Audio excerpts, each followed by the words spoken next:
Hello everybody, this is Justin with Supboard Guide, and today we're going to be reviewing the iRocker All-Around series. And this year we're going to be doing it a little bit different. We're going to be both reviewing the boards, but also comparing the iRocker All-Around 11 with the All-Around 10 series.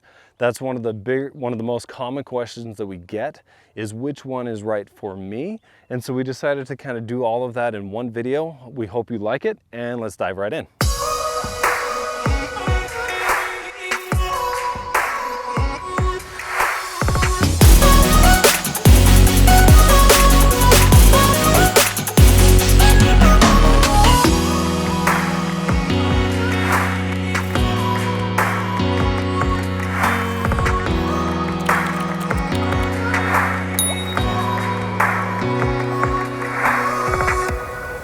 All right, so now we're gonna dive right into everything that you get when you buy an iRocker All-Around. And again, this applies to the iRocker All-Around 10 and the iRocker All-Around 11. Kind of bottom line is you really do get everything that you need to get out on the water and paddle from day one. There's nothing that you have to buy extra if you don't want. Now, start off, you get this nice backpack. And iRocker, they upgraded the backpack from last year, and that they added these wheels at the bottom. So when you're carrying the board out to the lake, those wheels just make it really nice because you can just roll it and you don't have to carry it on your back if you don't want to. Now, if you do want to carry it on your back, you still can. They have these really nice padded shoulder straps and waist straps. And as you'll see, the bag fits pretty darn well and it's pretty comfortable. The only downside to those roller wheels is that you do kind of feel this harder piece kind of right down here, but in general, as you can see, it sits pretty well on me. I'm about 5'11", about 175, 80 pounds, and it really does feel really nice, and I can definitely carry this for a little while. And just in general, it's just a really nice, comfortable, good backpack, and it holds everything that you need in it, which is really nice. Now, other things that you do get included in the kit include iRocker's dual chamber triple action pump. Same pump as last year pretty much, where on the back you'll see you have 3 different actions, action 1, 2, and 3. And basically one, you'll see 2 little arrows going both up and down. That just shows when you go in to connect it, when you pull up, air goes in, and when you push down, air goes in. But as it starts to get a little bit harder, you can change to number 2, which is when you pull up, air is not going in, only when you go down, but from both chambers. And then when it starts to get really hard, you flip it to 3, and then it's a single action, single chamber. So nothing going in on the upward stroke, and then when you push down, only from 1 stroke. So in general, it's a really good pump. Although, to be honest, I'd recommend very highly to get their electric pump. Their electric pump is my favorite pump on the market right now. It is our workhorse. We've never had any problems with it, and it just makes it so you can get out on the water in a much more relaxed way and get your workout on the water versus workout pumping it up. Okay. You also get your standard repair kit, which includes a couple different patches, the valve wrench, which you definitely want to hold on to in case that does come loose. And again, a couple different color patches there. So good standard kit. I mean, you can just put it in the bag and kind of leave it and forget it. You'll probably never use it, but if you do need it, keep it. You get a really nice coiled leash. It doesn't get tangled up. It twists freely up top here. And it's really kind of cool. They color coordinate it with the boards. So you get orange, blue, pink, turquoise, whichever one you get. It does come with a color coordinated leash. Also, in talking about color coordination, they have color coordinated their paddles again this year. And so this is this orange, which we really like this orange color. And so you can see it's a 3-piece paddle, so it packs up really nice and neatly within the backpack. And to put it together, you just snap it in. It's just a snap lock here. And then up top, it's this kind of pin lock up top, and you can adjust it. So this is the highest height that it goes, so pretty high. And then on the low end here, right there. So really good paddle, especially for a kit paddle. It only weighs 28.8 ounces. It's a carbon fiber blend shaft with a nylon blade. And the nylon blade is a little bit smaller than some of the other kit paddles, and it's really light. The reason why I like that is when you're paddling, one of the biggest changes you'll notice is when you upgrade your paddle to something lightweight. And for me, I prefer a higher stroke rate. And so this is just one of my favorite kit paddles because it's smaller. As I'm paddling through the water, I'm able to get a lot more strokes in because it's lighter and a little thinner blade. That being said, there are a couple things that I would love to see maybe iRocker improve on this kind of going forward. One, this pin lock here, you get a little bit of movement. So for casual recreational paddling, this really doesn't matter at all. But it is, if they just added a little clamp there, it would keep that from moving. And the other thing, and I don't know if they could do this within this price range, but you can get these to where they're notched right here. And so when you slide it in, it also decreases some of that movement. So that'd be kind of cool. This one doesn't move as much. But those are just two things that I wouldn't mind seeing them kind of upgrading if possible within this price range. Again, for a kit paddle in this price range, it's a really good deal and a really nice paddle. Feels really good on your hands and you're really gonna like it. The iRocker all-arounds come with the triple fin setup. They are the snap lock, so you just pop them in, lock them, and go. Really nice. I also love the white accents. It just makes it stand out a little bit. Most of the other fins are always black, so it's just kind of cool to be a little bit different. And so that's everything you get included in the kit when you purchase the all-around series. Like I said, there's really nothing else other than a life jacket that you would need to buy to get out on the water.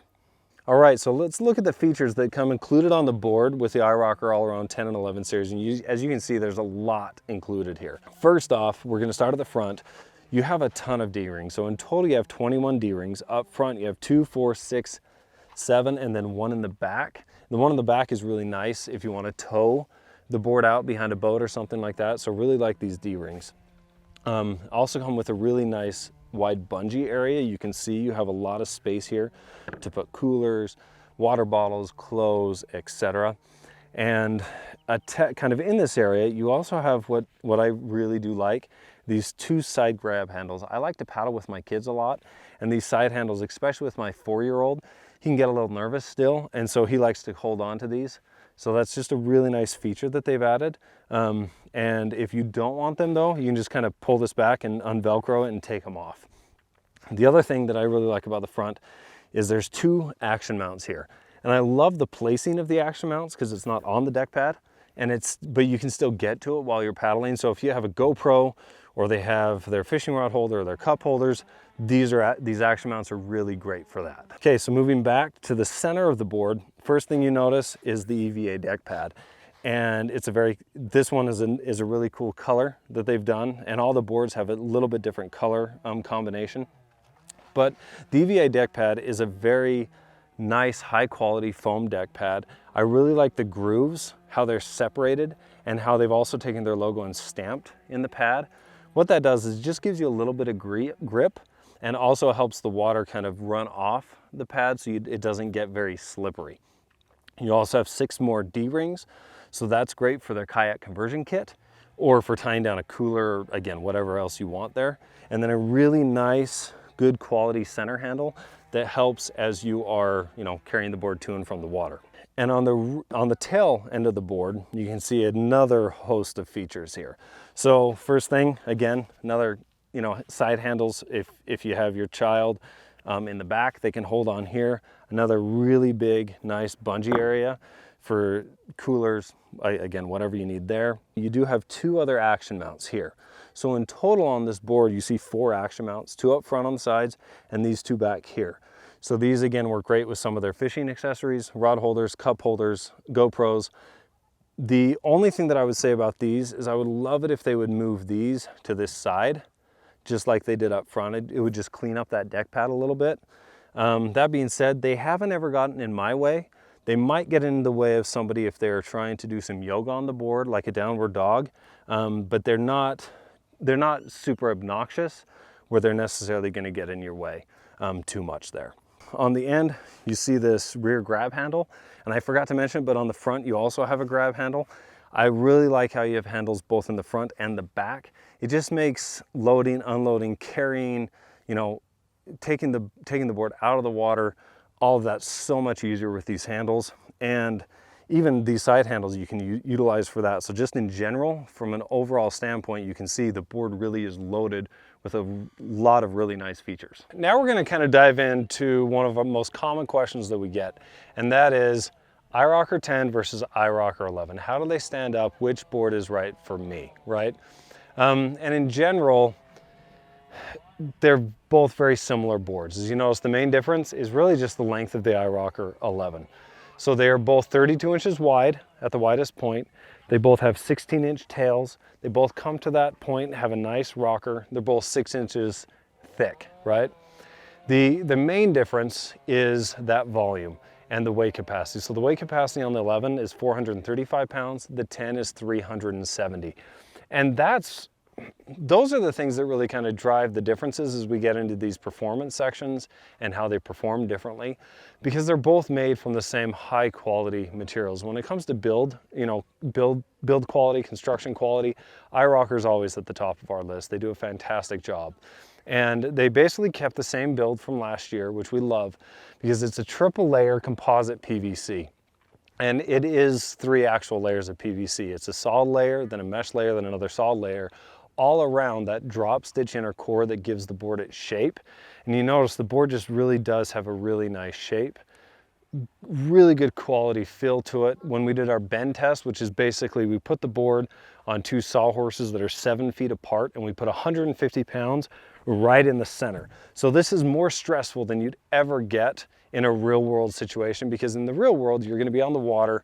You're gonna be, even if you're all in the middle of the board, your weight's being displaced and the water's pushing back. So it's not a real life test, but it is a good test for the quality construction. Both boards did fantastic and bend, you know, I mean, you can really just stand on these boards on the sawhorse and they'll still, you know, they're not gonna bend that much. So when it comes down to the iRocker 10 versus the iRocker 11, iRocker recommends the 10 for paddlers who are 5'9" and below. And so a lot of people kind of automatically assume, oh, I'm 5'7", I'm a smaller paddler, I should get the 10. We're not necessarily gonna agree with that per se, although we do think that you'll do fantastic. We generally do recommend the 10 for smaller paddlers. For kids, specifically like my daughter, you know, she's 13 years old, she definitely prefers the 10 over the 11. It's just a little bit easier for her to paddle. It's 2 pounds lighter, 24 pounds versus 26. It's more maneuverable. In every other category though, the 11 really does perform better. It's a little faster, it tracks a little better, it is more stable, it has more weight capacity, carrying capacity. And so if you're looking to put coolers, if you're looking to put kids on, I mean, they both do well, as you can see. You know, the iRocker 10, I was able to paddle around with my daughter again. She's about 5'3", 110, 20 pounds, and we paddled both really well on both boards, but the 11 just felt a little more stable and just did a little better when you start loading it up. And so you just have that extra foot of length of PVC that just helps with the speed, stability, etc. And makes it a little bit more of an all-around board versus more of a sporty kind of all-around board. And the fact that they're both 32 inches wide makes it so when you're paddling, both of them have the same, you can get the same angle with your paddle, and you don't have to reach over farther on the 11 than you do the 10. And so really, even a shorter paddler that's 5'1" or 5'2" that wants to add a bunch of gear is gonna be fine on the 11. And that's why, generally speaking, we end up recommending the 11 over the 10. Both great boards. You can just do a little bit more, go a little bit faster with the 11. But if you want something sporty, more maneuverable, and you are a shorter paddler, the 10 will be a great option.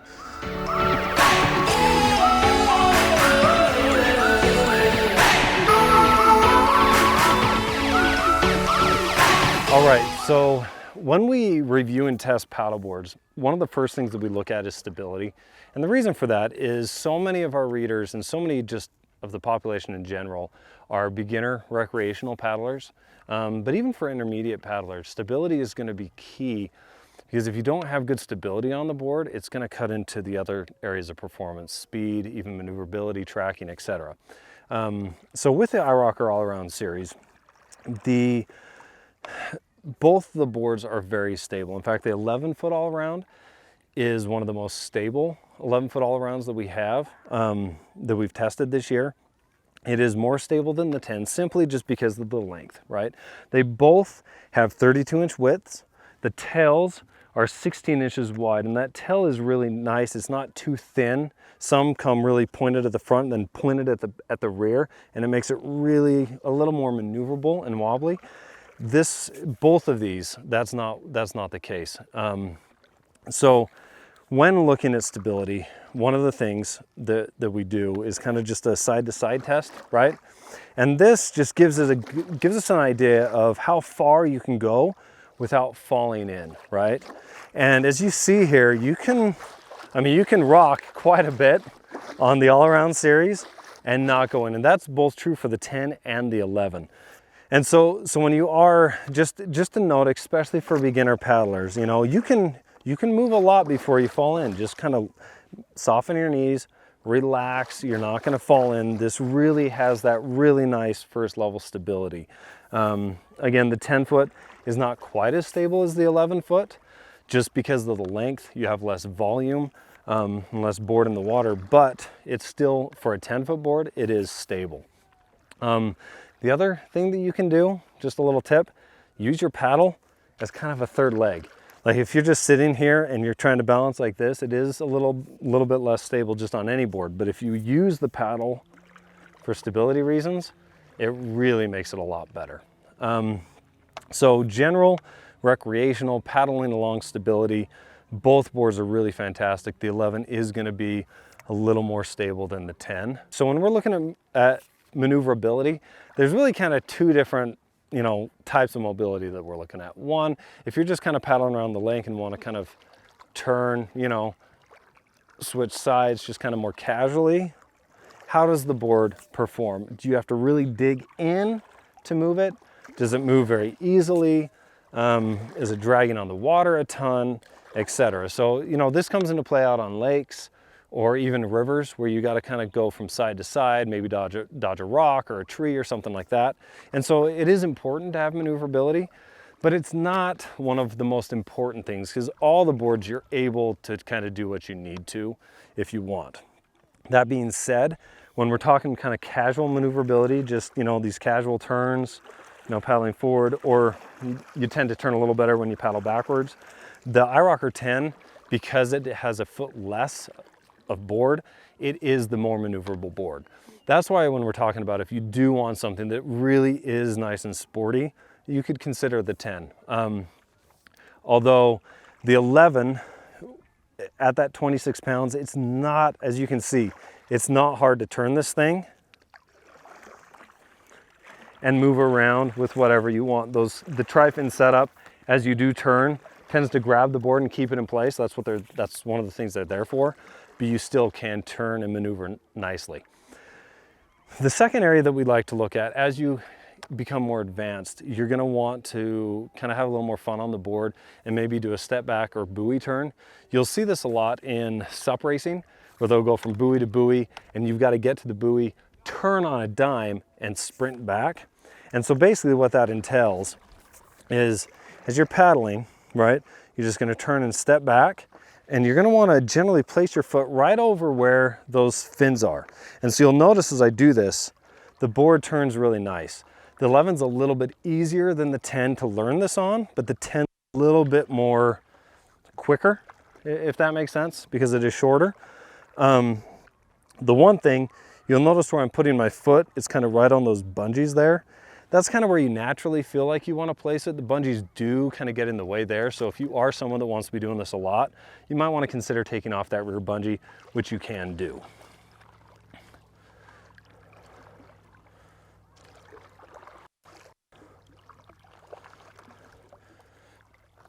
But as you can see from a stability standpoint, doing that step back turn, it's pretty easy. I actually tore my Achilles about 6 months ago, so I just barely got approval from the doc to really get out and do whatever. So my stability actually isn't fantastic right now, and I would say these are definitely really good boards to learn that maneuver on. From a speed standpoint, the iRocker all around really performed really nicely in our testing. The test that we like to do is kind of an all-out, almost like a 100-yard dash, so it's 1/10 of a mile, and I just paddle as fast as I can. And I take out boards where it's similar conditions, because if you take something out right now where it's just perfect glass, and then you take something out when you're in some chop, your results are going to be a whole lot different. But as we compared the iRocker 10 and the 11, what we found is they really do perform well. So a couple of things that we think kind of makes that happen. Number one, just the general shape of the board. It's kind of a cross between, it's not really cruiser shape. You know, this front nose comes to a point, you have a nice rocker up front. And so even if you do hit some chop, it's able to kind of float over the chop or through the chop. So especially in kind of windy conditions, this board tends to do a little better than some of the cruiser style boards where they don't have as much rocker, don't have as much nose, and the waves just kind of crash into it and slow it down.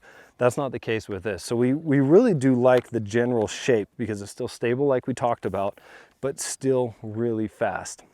The main difference between the 10 and the 11 is the 11's a faster board. You have a longer water line with the 11 being 11 feet.